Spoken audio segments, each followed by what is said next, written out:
Hi everyone, welcome to my channel. My name is Lynn. I'm a medical scientist. I got my PhD in cardiology from China and master degree in bioinformatics from the US. I do research about aging and cardiovascular diseases. In today's video, I will talk about step-by-step process of applying a J1 waiver under the category of no objection letter. If you wanted to know about what is J1 waiver, the waiver categories, who and when you should apply, and how to get a no objection letter, for all those questions you can check my previous video. Now, let's dive right into the J1 waiver application. Before we start, we need to prepare a set of documents, your passport bio page, and your current US visa stamp page. All eligible DS 2019 or IAP 66 forms. If you work for different university, then you will need to collect all of your current and previous DS 2019 forms. If you have any dependent, either spouse or children, you will also need to prepare their name, date of birth, and the photocopy of their passports. You need to have the contact information of your current U.S. employer, including their email, phone number.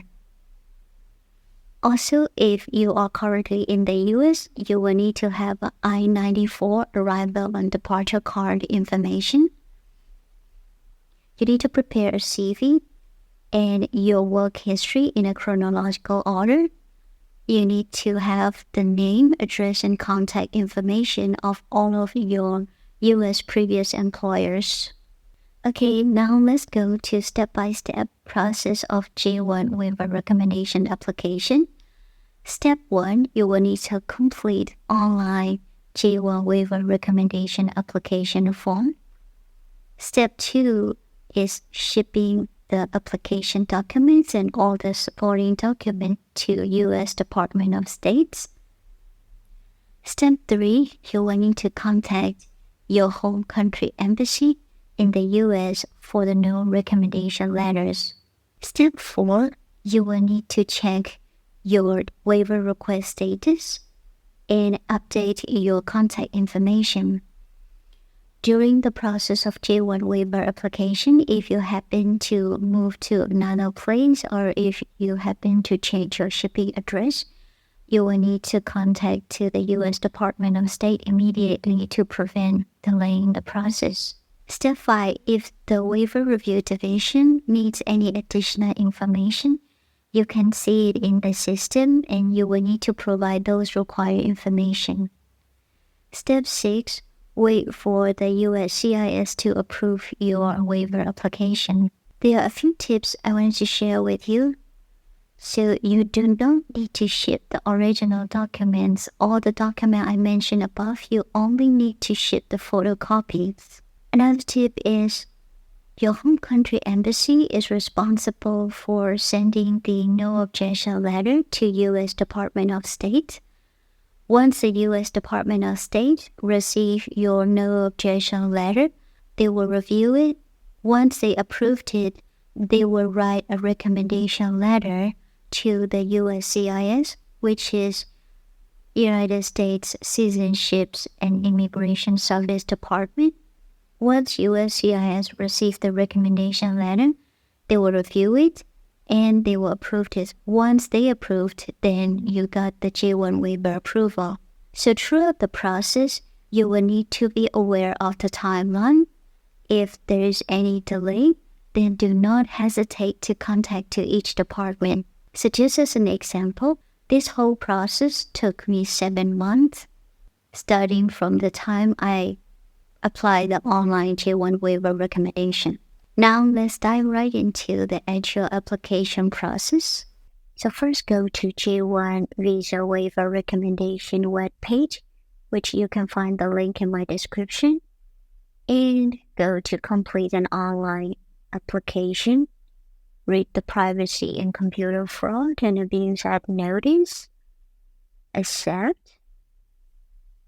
And this is the instruction how to use this website. Go to next. Now this is the J1 waiver recommendation process. There are 5 steps I already mentioned earlier in my video. And this is the required documents that you will need to prepare.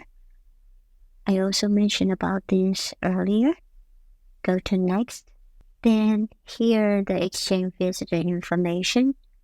You write all these information. So let's do it.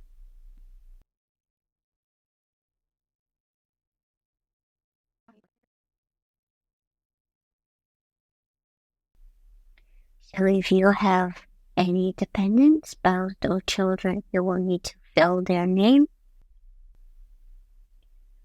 Alright, so here, no objection statement from the home government. So I need to provide why I need this no objection statement.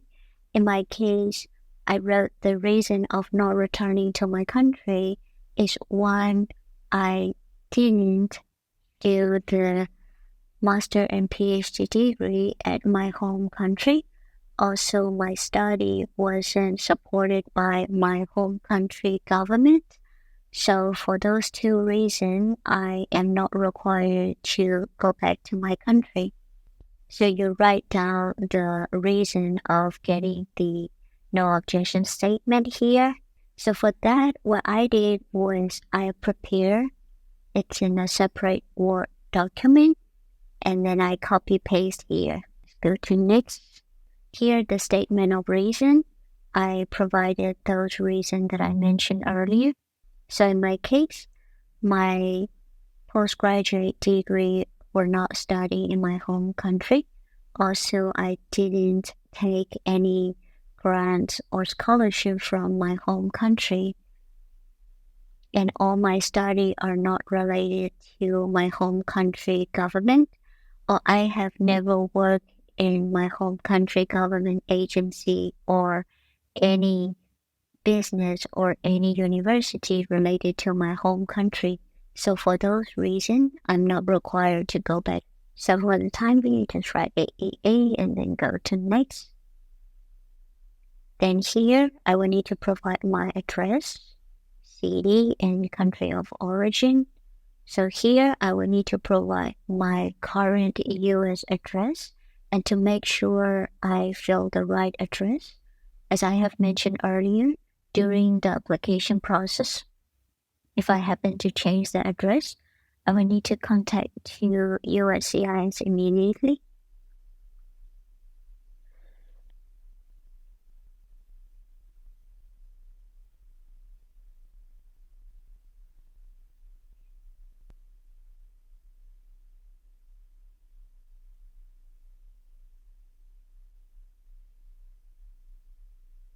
So here, if we go through an attorney, then we need an attorney information since I am applying by myself, so no. Then go to next. Then here I will fill my mailing address. Then go next. So here I will need to upload all my DS 2019 forms. And also I will need to provide the begin and end date of my employment. So if you work with different university earlier, then you will need to fill all of your DS 2019 form. So here is the question: did any of your exchange visitor program include U.S. government funds or funds from own government or funds from international organization? Click no, and then go to next. So here, I'm not going to show you uploading the DS 2019 form, but this is already the end stage.